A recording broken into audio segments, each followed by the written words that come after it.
No último episódio de Grandes Civilizações, há cerca de 10 mil anos, a última era do gelo estava terminando. Os anos anteriores não tinham sido dos melhores. Havia feito muito frio. E as pequenas populações que tinham se adaptado e sobrevivido a essas condições tinham uma vida muito dura. Mas então, lentamente, o clima começou a ficar mais quente. A cada verão, o gelo derretia um pouco mais do que no verão anterior. Então, os povos nômades, cuja existência escassa era marcada pela caça selvagem geração após geração, passaram a ocupar terras quentes e férteis. Assim, esses povos pararam de se deslocar e se fixaram numa área conhecida como Mesopotâmia. Lá, eles aprenderam a semear, plantar e cultivar alimentos que, depois de colhidos, podiam ser armazenados. Assim, eles poupavam algo muito importante, tempo. Sem se preocuparem com a sobrevivência, agora os povos da Mesopotâmia poderiam pensar em outras coisas, como, por exemplo, em maneiras ainda melhores para domesticar animais, plantar e obter ainda mais comida. Da Mesopotâmia, o mundo ocidental expandiu-se por toda a bacia quente e fértil do mar Mediterrâneo.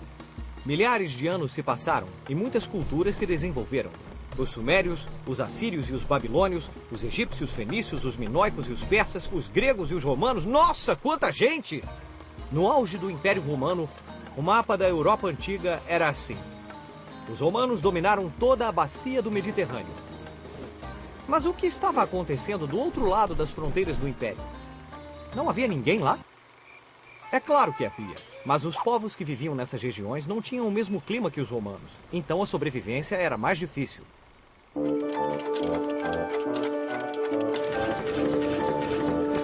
Grandes civilizações.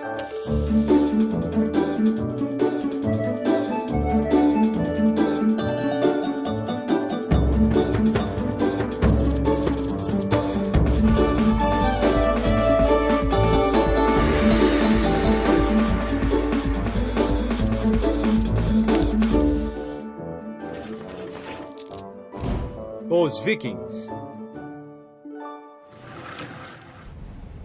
Numa manhã fria do mês de junho do ano de 793 d.C., a paz e a tranquilidade do mosteiro de Lindisfarne foram quebradas para sempre.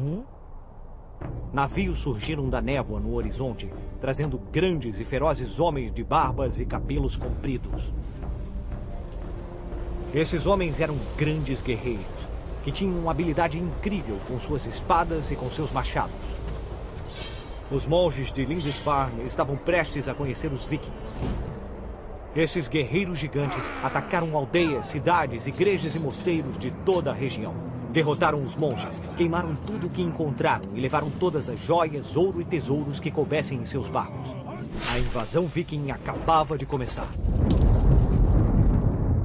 O ataque a Lindisfarne foi uma das primeiras invasões vikings na Europa, e muitas outras aconteceriam a partir desse momento. Um ano depois do ataque a Lindisfarne, os vikings destruíram os mosteiros de Jarrow e Monkwearmouth, na costa da Inglaterra, e saquearam o mosteiro de Inishbofin, na Irlanda. Em 844, eles apareceram na Espanha e atacaram Sevilha. Paris e Bordeaux seriam as próximas. Então, depois de atacar a costa leste da Península Ibérica, partiram do Mediterrâneo e atacaram Toscana, na Itália. Esse foi o início da Era Viking, que durou 3 séculos. Um momento em que grande parte da Europa vivia com medo desses guerreiros violentos.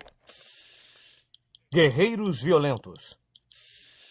Os Vikings. Os guerreiros vikings vieram da Escandinávia, um lugar frio e difícil de viver no norte da Europa. A vida nessas regiões era muito dura, porque o inverno era longo e havia poucas terras boas para a agricultura. Isso significava que, para sobreviver, os vikings passavam os dias plantando e procurando alimentos e lenha para o aquecimento. Por isso, passaram a consumir peixe, alimento de subsistência encontrado o ano todo. Os vikings tornaram-se excelentes pescadores e rapidamente passaram a enfrentar outras criaturas do Mar do Norte. Graças a esse forte vínculo com o mar, os barcos vikings foram se desenvolvendo e logo se tornaram excelentes para navegar no oceano. A vida difícil dos vikings fez deles um povo tenaz, forte e às vezes perigoso. Bill, posso jogar? Não! Para! A mamãe disse pra não jogar as coisas. Os vikings eram muito resistentes, já que viviam em um dos climas mais inóspitos do mundo. Os vikings, ao contrário dos povos que viviam mais ao sul, não tinham sede de poder centralizado, mas tinham seu próprio sistema de governo. Os vikings navegadores. Todos os vikings que viviam numa mesma aldeia reuniam-se de tempos em tempos para discutir sobre leis e justiça e para eleger seus líderes. Esses encontros eram chamados The Thing e eram como grandes tribunais vikings. Lá, qualquer homem livre poderia fazer queixas ou resolver pendências. Nesse ponto, as pessoas discutiriam e decidiriam sobre possíveis soluções ou punições. Às vezes, essas punições significavam que os criminosos tinham que morrer ou ser mandados para o exílio, banidos da comunidade. Isso foi o que aconteceu com Eric, o Vermelho, que foi exilado por seus erros na Islândia. Como a maioria dos vikings, Eric era muito cabeça dura. Não! Não! Me recuso a admitir que estou errado. Assim, Eric foi sozinho em busca de uma nova terra onde pudesse viver. Depois de muito velejar, chegou a uma terra onde não encontrou ninguém. Ele a explorou durante 3 longos anos. Então ele decidiu voltar para a Islândia e descreveu o lugar como Terra Verde. E aí, já adivinhou? Isso! A Groenlândia! No ano de 985, Eric o Vermelho conseguiu convencer muitas pessoas a irem com ele para esse lugar. Assim formaram a primeira colônia permanente de europeus na Groenlândia. Leif Erikson, filho de Eric o Ruivo, era tão cabeça dura quanto o pai. Não! Não! Eu não! Leif também herdou do pai a paixão pela aventura e pela exploração. Leif partiu da Groenlândia para o oeste e atingiu outra terra maravilhosa. Alguns estudiosos acreditam que quando chegou, encontrou algumas uvas e ele chamou o lugar de Terra das Uvas, ou Vinlândia. Sem saber, Leif Erikson atingiu a América do Norte e foi o primeiro europeu a estabelecer uma colônia nessas terras que algumas pessoas acreditam ser a Ilha de Terra Nova. Ragnarok, a batalha final. Quando um guerreiro viking morria, era na verdade o começo. De quê? De uma viagem que o levaria a muitas outras aventuras. Quando um guerreiro importante morria, seu corpo era colocado num barco junto com suas melhores armas, armaduras e escudos. Às vezes até os corpos de seus cavalos e de seus escravos eram colocados no barco para que juntos seguissem viagem. O barco era lançado ao mar e queimado com tochas. Assim se iniciava a longa jornada da vida após a morte em busca do deus Odin e de sua sala de recepção, a Valhalla. Os guerreiros vikings acreditavam que ir para o além bem preparados para a guerra era muito importante, porque uma vez que chegassem a Valhalla, Odin os colocaria num exército que lutaria na grande batalha do fim do mundo.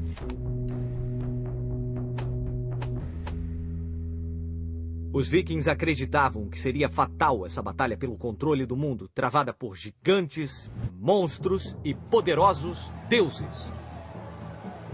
Segundo a lenda, os deuses bons eram liderados por Odin e seu filho Thor, o deus do trovão. Na última batalha do fim do mundo, eles haviam lutado contra as forças do mal. Essa batalha é conhecida como Ragnarok. No lado oposto, as forças do caos, compostas por gigantes terríveis, eram lideradas pelo deus Loki. Reza a lenda que Thor derrotou a serpente do mal Jormungandr.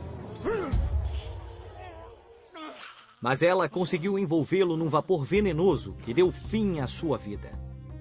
Embora tenham vivido em épocas diferentes e em lugares diferentes, os celtas e os vikings tinham um estilo de vida em comum. Ambos eram povos guerreiros, tenazes e conquistadores. Mas como não tinham governos centralizados para uni-los, os dois acabaram dando lugar a outras culturas. Os celtas caíram sob o jugo dos romanos. E os vikings foram lentamente se convertendo ao cristianismo. Vamos usar nossa bússola do tempo para ver o que estava acontecendo em outros lugares do mundo nessa mesma época. O que estava acontecendo em Roma, enquanto os vikings estavam saqueando e criando colônias fora da Europa? Apenas 7 anos após o aparecimento súbito dos vikings no mosteiro de Lindisfarne, por volta do ano 800, um grande rei chamado Carlos Magno, o líder de todos os francos, foi coroado sacro imperador dos romanos. Sacro imperador dos romanos? É, Pipo. Sacro por ter sido abençoado pelo Papa Leão III, quem pessoalmente coroou Carlos Magno no dia de Natal em Roma. Assim começou uma estreita relação entre o rei e a Igreja Católica. Carlos Magno tornou-se o protetor do Papa e defensor da Igreja, e sob seu governo o cristianismo uniu grande parte da Europa Ocidental pela primeira vez.